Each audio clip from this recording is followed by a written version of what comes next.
बिस्मिल्लाहिर्रहमानिर्रहीम। अस्सलाम वालेकुम नादरीन, आप यूट्यूब चैनल देख रहे हैं। मैं इमरान खान हूँ। डोनाल्ड ट्रंप ने दो चार चीज़ों का इंडिया दे दिया। एक तो डोनाल्ड ट्रंप ने साफ कहा कि वो अब लड़ाई से निकलने वाला है और ईरान की जंग को वो कह रहा है 2 से 3 हफ्ते में ख़त्म करके अमेरिका वहाँ से चला जाएगा। जिसको तेल चाहिए वो जाकर आबनाए हुर्मस को खुद खुलवा दे। फिर डोनाल्ड ट्रंप ने यह भी दावा किया कि अमेरिका की इज़्ज़त पूरी दुनिया में बहुत ज़्यादा बढ़ गई है, इससे पहले कभी नहीं थी। लेकिन हकीकत क्या है, मैं आपके सामने एक दो चीज़ें रखता हूँ। एक तो वो नेटो से भी निकलने की धमकी दे रहा है। डोनाल्ड ट्रंप ने साफ कहा कि नेटो से निकलने के बारे में हम सीरियसली सोच रहे हैं और वजह यह है कि ये सारे कागजी शेर हैं। जब लड़ने का वक्त आया तो ये लड़ने के लिए आए नहीं।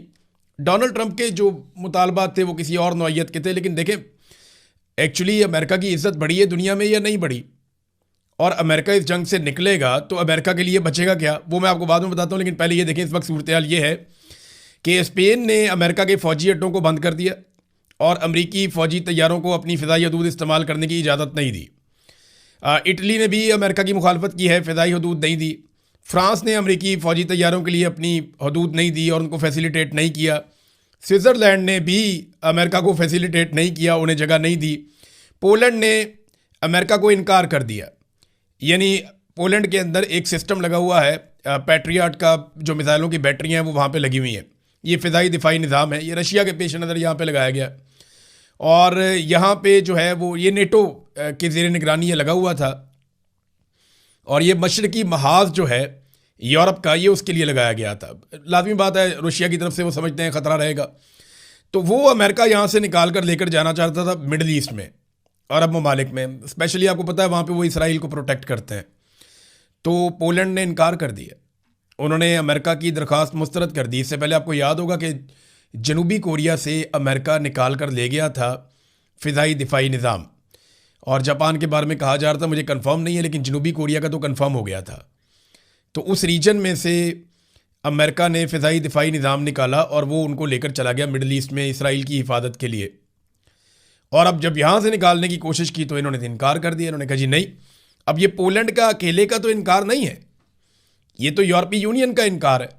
तो यूरोप के ममालिक ना अमेरिका को डिफरेंट तरीके से डील कर रहे हैं। अभी ये एक और स्टेटमेंट है स्पेन की जानिब से कि अगर इसराइल क्वालिफाई कर जाता है फीफा वर्ल्ड कप के लिए तो स्पेन फिर उसको नहीं खेलेगा, वो बाइकआउट कर देगा।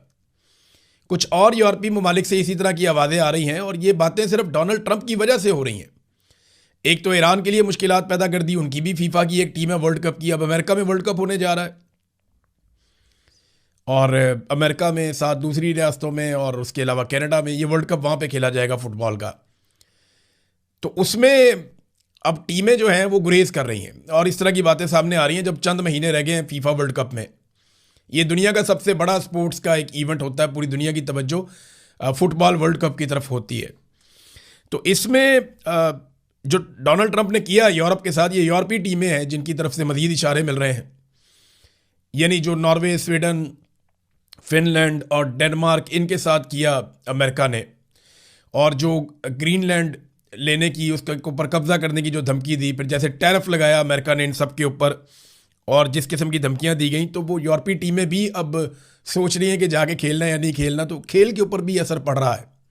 हालांकि खेल के मैदान में ये चीज़ें नहीं होनी चाहिए, लेकिन डोनाल्ड ट्रंप ने इसका आगाज़ खुद ही किया ईरान के खिलाड़ियों के लिए एक धमकी आमेज़ बात करते हुए। अब आ जाए इस बात पे, अगर डोनाल्ड ट्रंप ये लड़ाई बंद करके निकल जाता है तो यूरोप के साथ क्या होगा और बाकी ममालिक क्या जाके वहाँ पे लड़ेंगे और लड़के अपना हुर्मस को खुलवाएंगे? नहीं। देखें, अगर डोनाल्ड ट्रंप अपने वादे के मुताबिक या अपने दावे के मुताबिक इस जंग को ख़त्म करता है और उसे कोई फेस सेविंग नहीं मिलती, यानी फेस सेविंग अब वो बना रहे हैं, वो ये कह रहे हैं हम जंग जीत गए, हमने ईरान को पत्थर के ज़माने में धकेल दिया है, हमने वहाँ पे बहुत तबाही कर दी है, अब सिर्फ आपने हुर्मस बंद है, जाके आप खुलवा लें, हमने ज़्यादा काम कर दिया है। और ईरान में रजीम भी तब्दील हो गया, वहाँ पे जो नए लोग आए वो बड़े बेहतर लोग हैं, उनके साथ आप डील कर सकते हैं। हालांकि अमेरिका और इसराइल के ऊपर जितने भी हमले हुए वो नए आने वाले बेहतर लोगों ने ही किए हैं। आयतुल्लाह अली खामनेई तो जंग के पहले दिन शहीद हो गए थे, तो अब 1 महीना भी हो गया इस बात को। तो नए लोगों ने अमेरिका को और इसराइल को मारा और उनका नुकसान किया है।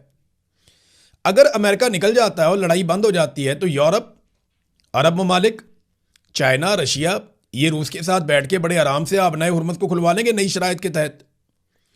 और कुछ शराइत ईरान की मान ली जाएंगी, कुछ बाकी लोगों की मान ली जाएंगी। सबको कुछ ना कुछ मिल जाएगा। ईरान ने तो बड़ा कैटेगोरिकली कहा है कि आबनाए हुर्मुज़ जो है वो ऐसा समंदर नहीं है जो एक आलमी रास्ता है, ये मलकियत है ओमान की और ईरान की। याद रखिए कि ओमान ने अपने आप को इस लड़ाई से बड़ी कामयाबी से अब तक बाहर रखा है। उनकी जो क़यादत है, उन्होंने बड़ी समझदारी के साथ इस लड़ाई का हिस्सा बनने से गुरेज किया और सबसे सॉफ्ट टारगेट हो सकता था ईरान का या ईरानी हथियारों का ओमान, जो बिल्कुल सामने है, दिखाई देता है, लेकिन वहां पे ईरान ने कोई हमला नहीं किया। और इक्का दुक्का वाकयात रिपोर्ट हुए हैं, लेकिन ईरान ने कहा जी हमने नहीं किया। तो ओमान और ईरान की मलकियत है आबनाए हुर्मुज़, ये ईरान की जानिब से ऐलान भी किया गया। अब जो भी डील होगी वो बाद में हो जाएगी। आबनाए हुर्मुज़ को खुलवाने के लिए अमेरिका के जाने के बाद ताकत का इस्तेमाल तो होगा ही नहीं, ये बड़े आराम से खुलवा दी जाएगी। हाँ, ये हो सकता है कि कोई ना कोई शरारत की जाए, कभी किसी जहाज़ को आग लगाई जाए, कुछ और किया जाए, ईरान पे इल्ज़ामात लगाए जाए, जैसे फॉल्स फ्लैग ऑपरेशन हम कहते हैं। अच्छा, इस सारे माहौल में कि अमेरिका जंगबंदी करे, ईरान दबाव बढ़ाने के लिए लगातार हमले कर रहा है और तेज़ तरीन हमले कर रहा है, हमले करता चला जा रहा है। एक बहुत बड़ा दावा जो ईरान की जानिब से किया गया वो ये कि अमरीकी पायलट और लड़ाका तैयारों का जो अमला है वो सऊदी अरब में मौजूद था और वहाँ पे ईरान ने हमला कर दिया। और दावा ये किया है कि सऊदी अरब का एक इलाका है अल खरज, वहाँ पे 200 अमरीकी पायलटों और अमले की जो रिहाइश गाहें हैं वहाँ पे मिसाइलों और ड्रोन से उनको निशाना बनाया गया है। इस इलाके में अमेरिका का एवॉक्स तैयारा भी तबाह किया गया था, जो बड़ा महंगा, मैंने आपको बताया था पहले भी, लगभग $1 अरब का कोई बताता है कि $700 मिलियन का, तो बहुत महंगा बड़ा तगड़ा तैयारा था। और एयरफोर्स के लिए, किसी भी एयरफोर्स के लिए रीढ़ की हड्डी का काम करता है ये। तो हमले में कई दीगर अमरीकी तैयारों को भी उस वक्त नुकसान पहुंचा था। ये ब्रिगेडियर जनरल सैयद माजिद मूसवी हैं, इन्होंने ये दावा किया कि 200 के करीब अमरीकी पायलट और अमले के लोग वहाँ पे मौजूद थे। एयरफोर्स के उनके ऊपर ईरान ने अटैक किया और नुकसान किया है। अब ये नुकसान कितना है, हुआ भी या नहीं, इसकी तस्दीक आ जाएगी। देखिए, ईरान की जानिब से जो दावा आता है हम आपको बता देते हैं, जो अमेरिका और इसराइल का दावा होता है वो भी आपको बता देते हैं। फिर 24 से 48 घंटों के अंदर तस्दीक भी आ जाती है कि ये वाक़या हुआ या नहीं हुआ। ये एक और बड़ा दावा है ईरान की जानिब से कि ये एक बड़ा हदफ है जिसको निशाना बनाया ईरान ने। इसके अलावा वो कहते हैं कि हमने यूएई के साहिली इलाके में अमरीकी मरीन्स की एक मीटिंग हो रही थी, उसको ड्रोन से निशाना बनाया और ये फौजी अड्डे से बाहर एक मीटिंग हो रही थी, ये भी एक दावा किया गया उनकी जानिब से। फिर बहरीन के करीब वो कहते हैं जी फौजी अड्डे के बाहर मौजूद अमरीकी 5th फ्लीट के हॉक एंटी ड्रोन निज़ाम को भी ड्रोन से तबाह कर दिया। तो दबाव डालने के लिए ईरान भी हमले कर रहा है, ऐसा नहीं है कि ईरान खामोशी से बैठा हुआ है। अब जितने ईरान हमले करता है ना, उतना ज़्यादा पैसा अमेरिका का और इसराइल का लगता है। रोज़ाना की बुनियाद पे जो तखमीने वो ये कहते हैं कि अमेरिका को लगभग $2 अरब रोज़ की बुनियाद पर खर्च करने पड़ते हैं इस लड़ाई में, यानी इतना पैसा उनका लग जाता है। अरबों का नुकसान अलग है। अरब ममालिक का नुकसान लगभग बताया जा रहा है कि $250 अरब के करीब पहुंच गया है। और ये ओवरऑल है, बहुत सारी चीज़ों का नुकसान मिला जुला कर ये पूरा हो जाता है। एक बड़ा हमला ईरान के अंदर हुआ और ये अफसोसनाक हमला है, उस पर ईरान ने बड़ी सख्त वार्निंग भी जारी की है। देखें, जब ये डोनाल्ड ट्रंप ने, इसराइल ने अटैक किया तो इन्होंने कहा था कि हम रजीम तब्दील कर देंगे और एटमी हथियार बनाने की सलाहियत ख़त्म कर देंगे ईरान की, और ईरान जो है वो खित्ते के अंदर दहशतगर्द ग्रोहों को सपोर्ट नहीं कर सकेगा, ये उनका पहले दावा था।